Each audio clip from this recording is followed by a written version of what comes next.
నమస్కారం భరద్వాజ్ గారు. బాలయ్య బాబు గారిది 50 ఇయర్స్ జర్నీ.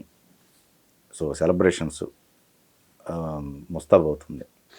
సో మీకేమనిపిస్తుంది సార్? బాలయ్య బాబు గారితో కూడా మీరు ట్రావెల్ చేశారు.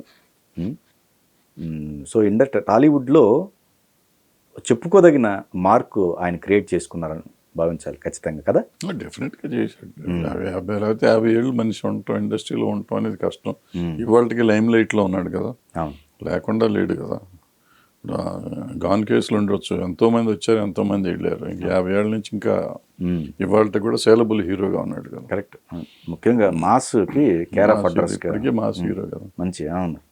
సన్మానం బాగా చేస్తారు, ఇండస్ట్రీ అంతా కలిసి చేస్తుంది, బ్రహ్మాండంగా చేస్తున్నారు, బాగా జరుగుతుంది. అండ్ వర్తి ఉంది. ఇప్పుడు మనం ఇంతకు ముందు కూడా మన ఈయనకి చేసాం, రామారావుకి చేసాం, నాగేశ్వరరావుకి చేసాం, చిరంజీవి గారికి చేసాం. అట్లా చిరంజీవి గారి పద్మభూషణ్ అప్పుడు వచ్చినప్పుడు చేసాం. రైట్. అట్లా చేసుకుంటానే వస్తున్నాం, అప్పుడప్పుడు చేస్తున్నాం. రామారావు ముఖ్యమంత్రి అయినప్పుడు చేసాం, నాగేశ్వరరావుకి ఏదో వచ్చినప్పుడు చేసాం. అట్లా ఒక్కోసారి ఒక్కోసారి చేస్తూ ఉంటాం. చాలా కాలం అయిపోయింది చేసి, ఇప్పుడు మళ్ళీ బాలకృష్ణ గారికి చేస్తున్నాం. సో మంచి ఈవెంట్, బాగుంటుంది. అండ్ కావాల్సిన మనిషి అంటే బాలయ్యని విచిత్రంగా ప్రతి మనిషికి 2 సైడ్లు ఉంటాయి. ప్రతి మనిషికి ఇటు ఉంటుంది, పాజిటివ్ ఉంటుంది, నెగిటివ్ ఉంటుంది. బాలయ్య విషయం ఒకటి నేను చెప్పదలుచుకున్నాను. బాలయ్యని ఇంతకు మొదట్లో బయటకు వచ్చేవాడు కాదు, పెద్దగా కలిసేవాడు కాదు, ఎవరికి తెలియదు. అతను ఒక రకంగా ఒక నెగిటివ్గా అతను ఇంకోటి ఉండేది, కొడతాడని, ఇంకోటని ఏదో రకరకాలుగా ఉండేవి. అతను ఆ ప్రోగ్రామ్ చేసిన కాడి నుంచి అప్పుడప్పుడు బయటికి రావడం, ఆడియో ఫంక్షన్లకు రావడం, అతను ఏదో క్యాజువల్గా ఆలోచించి మాట్లాడడం, క్యాలిక్యులేషన్ ఉండదు. దాంతో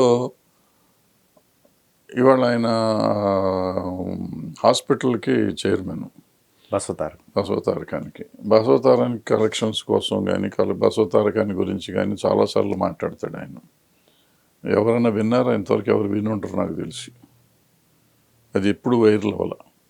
ఆ క్యాన్సర్ హాస్పిటల్ని బాగా చేయాలి, క్యాన్సర్ హాస్పిటల్ కోసం ఇది చేద్దాం అని చెప్పి ప్రతి సంవత్సరం మీటింగ్ ఉంటుంది. మధ్యలో కూడా ఆయన అప్పుడప్పుడు దాని గురించి మాట్లాడతాడు. అది ఎప్పుడు మనం వినుంటారు చాలామంది. కానీ ఆయన ఈ ఆహా ప్రోగ్రాంలో కానీ లేకపోతే ఇంకో ప్రోగ్రాంలో కానీ ఆయన ఏదో మాట్లాడుతూ ఉంటాడు. ఇప్పుడు ఇది వేరు, అది వేరు. ఇక్కడ బాలయ్య ఏంటంటే ఒక రెస్పాన్సిబుల్ మనిషి, ఇక్కడ ఏంటంటే ఒక ఎంటర్టైన్మెంట్ మనిషి. అతను ఆ పర్టికులర్ షోలో నేను ఈ పిచ్చి మాటలు మాట్లాడితేనే నడుస్తుంది ఆ షో. సరదాగా ఉండటం కోసం చేస్తారు. అవును. ఆ సరదా కోసం మాట్లాడే మనుషులు, అదిగో ఇతను ఎమ్మెల్యే కదా, ఇతను హీరో కదా, ఎన్టీ రామారావు గారి కొడుకు కదా, ఇతను ఇట్లా మాట్లాడొచ్చా? ఆ షో తీరే అది, బయట మాట్లాడేదే అది. హైయెస్ట్ రేటింగ్ అండి. హైయెస్ట్ రేటింగ్ ఎందుకు వస్తుంది ప్రోగ్రామ్? మరి వాళ్ళు మాట్లాడచ్చా అంటే మాట్లాడొచ్చా మాట్లాడకూడదు తర్వాత సంగతి. మాట్లాడకూడదు అనుకుంటే అతను మాట్లాడకపోతేనేమో దుర్మార్గుడు, బయటికి రాడు, స్వార్థపరుడు, ఇంట్లోనే కూర్చుంటాడు, ఎవరినైనా మాట్లాడు అని అన్నారు. బయటకు వచ్చి సరదాగా మాట్లాడితే అతను ఏంటో మనం చూసిన తర్వాత అతను ఇంత సరదాగా ఉంటాడని చూసి మనం సరే మనకు ఇట్లా కూడా ఉంటాడా అనుకుని ఆనందపడ్డారు ఇప్పుడు చాలామంది ఫ్యాన్స్. కానీ కొంతమందికి అది మింగుడు పడక దాన్ని ఇంక రకరకాలుగా దాన్ని చేసి దాన్ని ఒక ఇష్యూ చేసి వైరల్ చేసి గొడవ చేస్తూ ఉంటుంది. మరి అతను మంచి మాట్లాడుతున్నాడు, దాని గురించి ఎందుకు మాట్లాడరు? మనం చూడం. ఫస్ట్ నేను బూత్ మాట్లాడాను అనుకోండి, నా బూత్ ఎందుకు చూస్తున్నావు నువ్వు? నేను మంచి మాట్లాడాను కదా అంతకుముందు, దాని గురించి మాట్లాడచ్చు కదా. కానీ భరద్వాజ్ మంచి మాటలు చెప్పాడండి నేను తిట్టాడే కానీ unstoppable no doubt. Balayya Babu గారిలో మీరు అన్నట్టు ఇంకొక లేయర్ కనిపిస్తూ ఉంటుంది మనకి. ఆయన సరదాగా ఉండటం కావచ్చు, ఎప్పుడు అట్లాగే ఉంటాడు. కానీ ఆ షోని తప్పట్టాల్సిన అవసరం లేదు. షోని ఎప్పుడు తప్పడతలే. బాలయ్య గారిని 2-3 సార్లు ఈ మధ్య చాలా వైరల్ అయింది. ఆయన అదేదో అమ్మాయిలను కామెంట్ చేశాడనో, ఇంకోటి కామెంట్ చేశాడనో అంటారు. ఇది ఇంకో టైప్. అది ఆ పర్టికులర్ షోలో కానీ పర్టికులర్ చోట కానీ అలాగే మాట్లాడాల్సిన పరిస్థితి ఉంటుంది. సో నువ్వు రెస్పాన్సిబుల్ సిటిజన్ కాబట్టి అట్లా మాట్లాడాలా మాట్లాడకూడదా అంటే అది ఎవరిష్టం వాళ్ళది. ఎంతమంది ఎన్ని మాట్లాడుతున్నారు అట్లాగే ఇతను మాట్లాడి ఉండొచ్చు. దాన్ని మనం అతను ఆలోచించి మాట్లాడాలి, నేను ఇక్కడ ఎమ్మెల్యేని కదా, నేను ఎన్టీ రామారావు అబ్బాయిని కదా అని అతను ఆలోచించుకుని రాడు. అంత ఆలోచించడు అతను. అతను సినిమా హీరోలాగా కూడా పెద్ద ఆలోచించడు. నాకు తెలిసి బయట మనిషిగా బయట మామూలుగా వస్తాడు. మొన్న ఎప్పుడో నేను వాళ్ళ ఇంటికి వెళ్ళాను.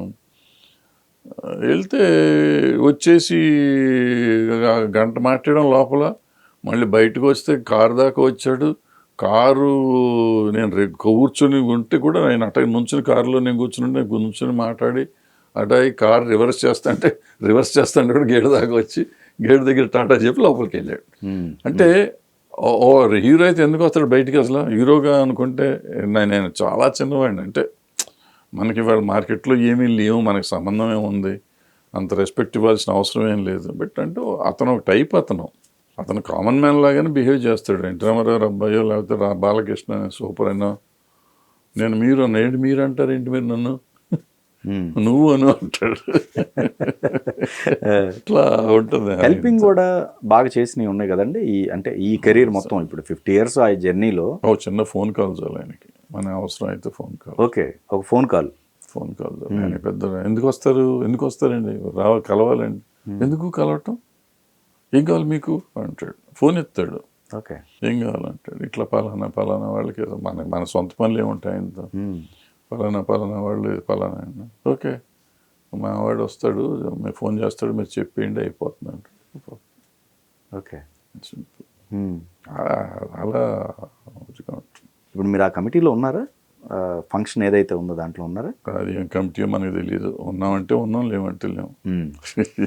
ఏమో మీటింగ్లు పిలుస్తూ ఉంటారు అప్పుడప్పుడు. ప్లానింగ్ చౌదరి గారు మాకేం చెప్పట్లేదు. రహస్యం చౌదరి గారు అని ఇంకొక ఆయన ఉన్నాడు కదా, ఆయన వెంకటేశ్వరరావు, ప్రసన్న అంతా దాచేసుకున్నారు, మాకేం చెప్పట్లేదు. అవునా? ఓకే, వాళ్ళ దగ్గరే ఉంది, వాళ్ళ దగ్గరే ఉంది. అంత రహస్యంగా పెట్టారు. ఓకే, పెద్దగా చేస్తూ ఉంటున్నారు. పెద్దగా అవుతుంది అంత మటుకు నాకు తెలుసు.